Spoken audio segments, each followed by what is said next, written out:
Hello everyone. In our previous lecture we talked about histone acetylation and its effect on chromatin remodeling, and today we will be talking more about methylation. If you remember from one of our previous lecture, we talked about the acetylation, that acetylation basically masks the positive charge on the histone tails, and masking of this positive charge basically reduces the interaction between the histone tails and the linker DNA, and therefore it pushes the nucleosomes apart or away from each other, and this is how it relaxes the DNA, which then becomes accessible for the transcriptional machinery and leads to the switching on of the genes or leads to the activation of the transcription. While on the other hand, if you remove acetyl groups, what we call deacetylation, deacetylation would again lead to the compaction of the chromatin and switching off of the genes. So there are basically two things happening. One is acetylation, which leads to the relaxation of the DNA, and the second one is deacetylation, which leads to the compaction of the DNA. So methylation is exactly opposite of acetylation. So if we are going to methylate any of these residues, this methylation would lead to the compaction of the DNA, and demethylation would lead to the relaxation of the chromatin. So acetylation and methylation basically are working in contrast to each other. They're working opposite to each other. So let's move to the other slide. As you can see, we have got on the left side, this is euchromatin, and on the right side we have got heterochromatin. Heterochromatin is compact, while euchromatin is relaxed. So transcription can take place in euchromatin but not in heterochromatin. And the reason why it happens, because as you can see, the heterochromatin is methylated. So both the lysine residues and arginine residues, they can get methylated, and it is most commonly observed on H3 and H4 tails. Lysine residues and arginine residues, they both contain amino groups and have got basic and hydrophobic characteristics.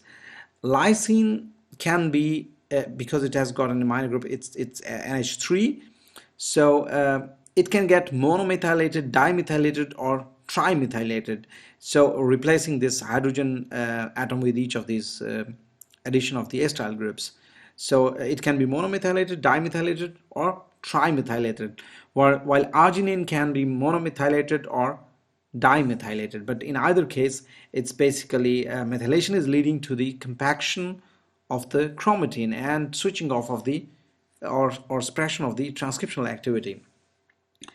Generally, methylation of an arginine residue, it requires a complex called what we call arginine methyltransferase, protein arginine methyltransferase, or PRMT, while lysine requires histone methyltransferase. So basically both of them, or all of them, there are different names depending upon which residues they are going to methylate, depending upon the origin of the species. These methyltransferases can be named differently, but basically all of them are histone methyltransferases, whether you call them PRMT or something else, but they're methyltransferases. And what do methyltransferases do? They transfer methyl group from another molecule onto the histone tails, and they can carry out methylation, and methylation then leads to the compaction of the chromatin. So basically, what you see here, the basic unit of the chromatin is the nucleosome core particle. This is the nucleosome core, and it contains, we have discussed, roughly 145 to 147 base pairs of DNA. The DNA binds on the surface of the histone octamer, which is composed of two copies of the four core histones, H2A, H2B, H3, and H4. So basically H3 and H4, they constitute a dimer, and then we have another identical dimer on the other side of this core particle, and the same is true for H2 and H2B. H2A and H2B, they together form a dimer, and we have an identical dimer on the other side. And then again, both of these two dimers, the H3, H4, this is one dimer, and we have an identical dimer on the other side. So these two dimers then constitute a tetramer, and the same is true for the other histone proteins like H2A and H2B. They bind with each other to constitute a dimer, and we have an identical dimer on the other side, and putting these two dimers together, they constitute a tetramer. And then again, these two tetramers, they unite together to constitute an octamer, with what we call the core particle. And then out of this core particle, there are tails coming out. So these histone, what we call histone tails. So all of these histone proteins, they have got tails at their N terminals. So the N terminus of each of these proteins contains a tail, while H2A can also contain tails at the C terminal. And H3 is the longest of all of these tails. And the largest impact on the chromatin is exerted by H3 and H4. And they are the ones which are most commonly acylated or methylated. So most of the modifications are taking place on the tails of H3 and H4, although H2 and HB can also be modified, and they also play their role in chromatin remodeling. So the histone tails, they not only interact with the DNA wrapped around the octamer, but they also bind to the linker DNA and to the acidic patches on the neighboring nucleosomes. So these interactions between the histone tails and the DNA, they may play a critical role in the formation of the higher order chromatin, or the compaction of the chromatin.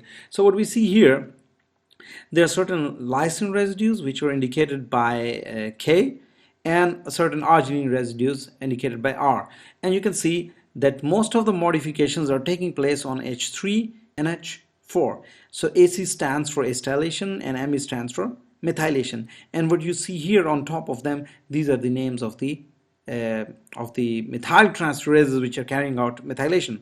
For example, PF mist. So PF stands for Plasmodium falciparum. So this is basically a histone acetyl transferase. Histone methyl transferase. Histone acetyl transferase, which has been which originates from Plasmodium falciparum. And PF-COM, for example, the name originates from. So this is a methyl transferase. PF mist is an acetyl transferase, and PF-COM is a methyl transferase, and basically it stands for Plasmodium falciparum. That's the origin of the species where it comes from. And COM perhaps stands for coactivator associated arginine methyl transferase.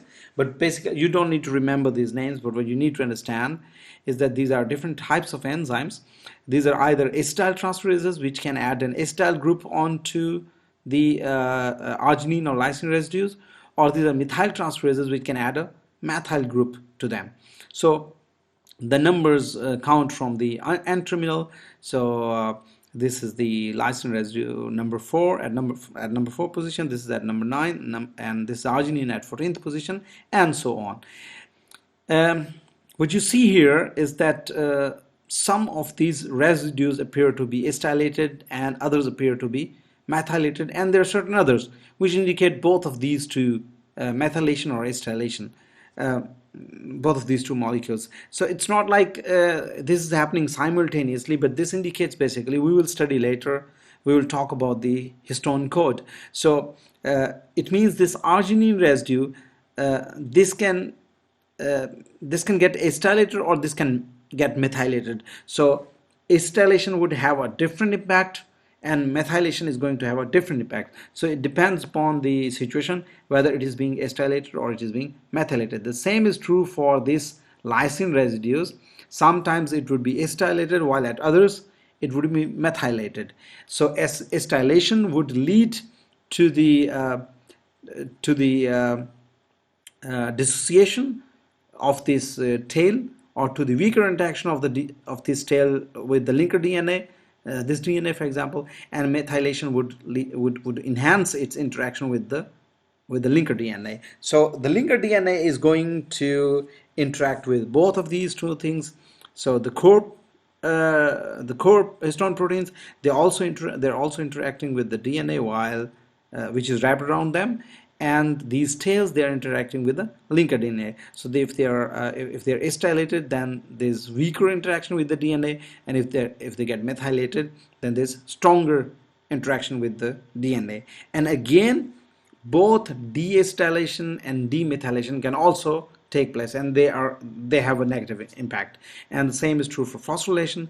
As discussed previously, if any of these residues, they get phosphorylated, then phosphorylation is going to have a negative impact. Is going to is going to charge these residues negatively, so it is going to relax the chromatin. And we also talked about the ubiquitination, that this also helps in stability of the chromatin. So anyways, this thing basically allows for the switching on and switching off of transcriptional activity by reversing the pre-existing modifications. So and for this purpose, it is necessary that the activities of both the histone methyltransferases and the histone demethylases, they must be tightly regulated so that the genes can be switched on or switched off. So I think that's sufficient for methylation today. Thank you very much.